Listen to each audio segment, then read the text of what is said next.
12ஆம் வகுப்பு இயற்பியல் பாடம் அலகு 2 மின்னோட்டவியல் பாடத்தில் இருக்க நெடுவினா கேள்விகள் இந்த வீடியோவில் பார்க்க போகிறோம்.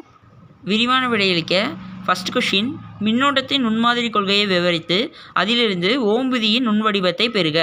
பக்கம் எண் 85. 85வது பக்கத்தில் மின்னோட்டத்தின் நுண்மாதிரி அப்படின்னு ஸ்டார்ட் ஆகுது பார்த்தீங்களா? அதில் குறுக்கு பரப்பு ஏ கொண்ட அது கடத்தியில் மின்புலம் அந்த இடத்துலேருந்து ஸ்டார்ட் பண்ணி 85வது பக்கத்தில் கீழ் இடத்துல இது ஃபார்முலா எண் 2.12 இருக்குல்ல, அது வரைக்கும் மார்க் பண்ணிக்கோங்க. இது எஸ்ஏ கொஷின் 1க்கான ஆன்சர். ரெண்டாவது கேள்வி, ஓம் விதியின் நுண்மாதிரி அமைப்பிலிருந்து ஓம் விதியின் பயன்பாட்டு வடிவத்தை பெறுக. அதன் வரம்புகளை விவாதி. பக்கம் எண் 86. 86வது பக்கத்தில் ஓம் விதி அப்படின்னு ஸ்டார்ட் ஆகுது பார்த்தீங்களா? ஓம் விதியானது J = σE அதிலிருந்து ஸ்டார்ட் பண்ணி அடுத்த பக்கத்தில் லெஃப்ட் சைடில் கீழே ஃபார்முலா 2.17 கீழே பார்த்தீங்கன்னா மின்தடை SI அலகு ஓம் அப்படின்னு போட்டிருக்குல்ல, அது வரைக்கும் மார்க் பண்ணிக்கோங்க. இது ரெண்டாவது நெடுவினாக்கான ஆன்சர். மூணாவது கேள்வி, மின்தடையாக்கி தொடர் இணைப்பு மற்றும் பக்க இணைப்புகளில் இணைக்கப்படும் போது அதன் தொகுப்பெண் மின்தடை மதிப்புகளை தருவிக்க. பக்கம் எண் 90, 91.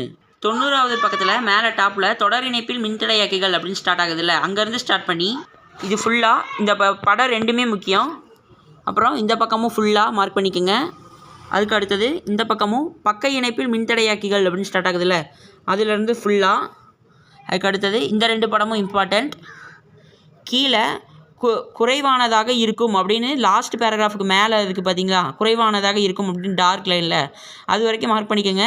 இது விரிவான விடையளிக்க 3க்கான ஆன்சர்.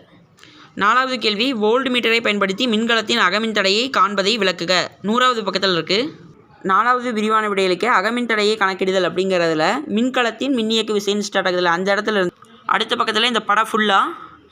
அதுக்கு அடுத்தது இந்த சைடில் அங்கே மேலே பார்த்திங்கன்னா மின்னோட்டத்தை கணக்கிடலாம் அப்படின்னு இருக்குது பார்த்தீங்களா? அது வரைக்கும் மார்க் பண்ணிக்கோங்க. இது 4வது விரிவான விடைக்கான ஆன்சர். 5வது கேள்வி, கிரிச்சாஃப் விதிகளை கூறி விளக்குக. 104, 105. 104வது பக்கத்தில் கிரிச்சாஃப்பின் முதல் விதி அப்படின்னு ஸ்டார்ட் ஆகுதுல்ல, இந்த இடத்துல இருந்து அடுத்த பக்கத்தில் இது ஃபுல்லாக கீழே கிரிச்சாஃப்பின் மின்னழுத்த விதி அப்படின்னு போட்டு ஒரு படம் இருக்குது பார்த்தீங்களா? அது வரைக்கும் மார்க் பண்ணிக்கோங்க. இது SA 5க்கான ஆன்சர். 6வது பிக் கொஷின், வீட்ஸ்டோன் சமணச்சுற்றின் சமன்செய் நிலைக்கான நிபந்தனையை பெறுக. பக்கம் எண் 106வது பக்கத்தில் இருக்குது. 106வது பக்கத்தில் வீட்ஸ்டோன் சமண சுற்று அப்படின்னு ஸ்டார்ட் ஆகுது பார்த்தீங்களா? அந்த இடத்துல இருந்து அடுத்த பக்கத்தில் இந்த படம் கட்டாயம் இது ஃபுல்லாக எழுதணும். ரைட் சைடில் இந்த படத்துக்கு மேலே பார்த்திங்கன்னா கணக்கிட முடியும் அப்படின்னு இருக்குல்ல, அது வரைக்கும் மார்க் பண்ணிக்கோங்க. இது 6வது பிக் கொஷினுக்கான ஆன்சர். 7வது கேள்வி, மீட்டர் சுற்றை பயன்படுத்தி தெரியாத மின்தடை காண்பதை விளக்குக. 108வது பக்கத்தில் இருக்குது. 7வது கேள்விக்கு 108வது பக்கத்தில் மீட்டர் சமண சுற்று அப்படின்னு இருக்குல்ல, இந்த இடத்துல இருந்து ஸ்டார்ட் பண்ணி இது ஃபுல்லாக மார்க் பண்ணிக்கோங்க. அடுத்த பக்கத்தில் லெஃப்ட் சைட் ஃபுல்லாகவே கீழே அந்த ஃபார்முலா இருக்குல்ல, இது வரைக்குமே மார்க் பண்ணிக்கோங்க. 8வது கேள்வி, மின்னழுத்தமானியை பயன்படுத்தி இரு மின்கலன்களின் மின்னியக்கு விசைகளை எவ்வாறு ஒப்பிடப்படுகின்றன. பக்கம் எண் 110. 110வது பக்கத்தில் மின்னழுத்தமானியை பயன்படுத்தி இரு மின்கலன்களின் மின்னியக்கு விசையை ஒப்பிடுதல் அப்படின்னு கீழே இருக்குது பார்த்தீங்களா? அந்த இடத்துல இருந்து ஸ்டார்ட் பண்ணி அடுத்த பக்கம் ஃபுல்லாக இது இந்த படம் இம்பார்ட்டண்ட். நெக்ஸ்ட் பேஜில் மேலே டாப்பில் பலமுறை செய்யலாம் அப்படின்னு மேலே இருக்குது பார்த்தீங்களா?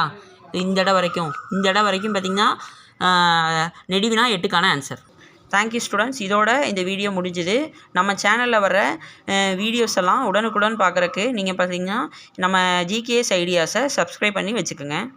தேங்க்யூ.